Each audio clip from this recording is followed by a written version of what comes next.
કીધું પાછળ ઉભો રે, એક ટોંગું કાપ્યું તો ઉભો રહ્યો, 3 પગે ઉભો રહ્યો.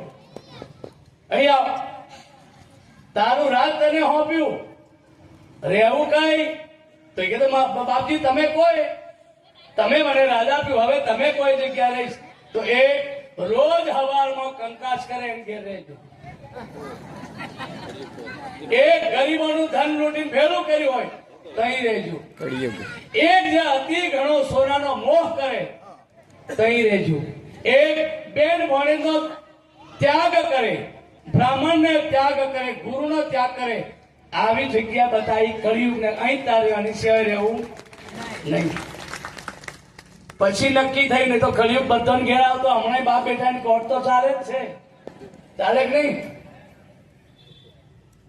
તો આજના પ્રસંગમાં અધિક નહીં કહેતા, મને બોલાવો, ભજન ગાતા ગાતા બોલાવો ને, કલાક 2 કલાક નીકળે ખબર નહીં પડે. એટલે અમારા પ્રેમદાસ સાહેબ કે ઇન્દ્રજીત મહારાજને કે અમારા વતીનું બાપુ નાલ દો, એટલે પતી જાય. કારણ હું અહીંયાથી જ આવ્યો છું. મેં ટીકમ પાવડો આ બધી મજૂરી મેં કરી છે. 40 કિલોમીટર ચાલીને ભજન અમે જતા. બોરવાડા અમારા મહારાજ બેઠા છે, એ શિવાનંદ મહારાજના આશ્રમમાં ગુંદીથી ચાલતા આવતા. 30 કિલોમીટર થાય ચાલીને આવતા, પછી અવરનાઈ જો 4 વાગે ઘરે. સાહેબ હું નસીબદાર એટલા માટે, રાજકારણ હોવા છતાં ભજન મારું છૂટ્યું નહીં. જીવનમાં કોઈ દાડે વ્યસન લીધા જ નહીં. આટલા મારા મા બાપના પુણ્ય હોય તો મારે મા બાપની જે બોલવી પડે કે નહીં? હે, દેવો અને ગુરુ આ બધા બીજો નંબર. પહેલો નંબર કોણ? મા બાપ.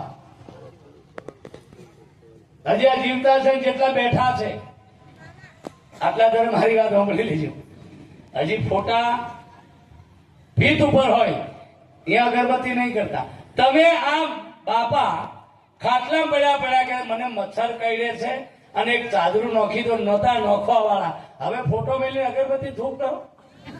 હે, જે દાડે બાપ ખાટલામાં પડ્યો કહેતો કે બેટા મને પાણી નહોતા આવતા, હવે તું ગંગાજળ લઈને પાછળથી મંડ્યો એ તે પેંદરું બદલી ગયા. તો મા બાપની સેવા આપણા હિન્દુ ધર્મની પરંપરા ભૂલશો નહીં.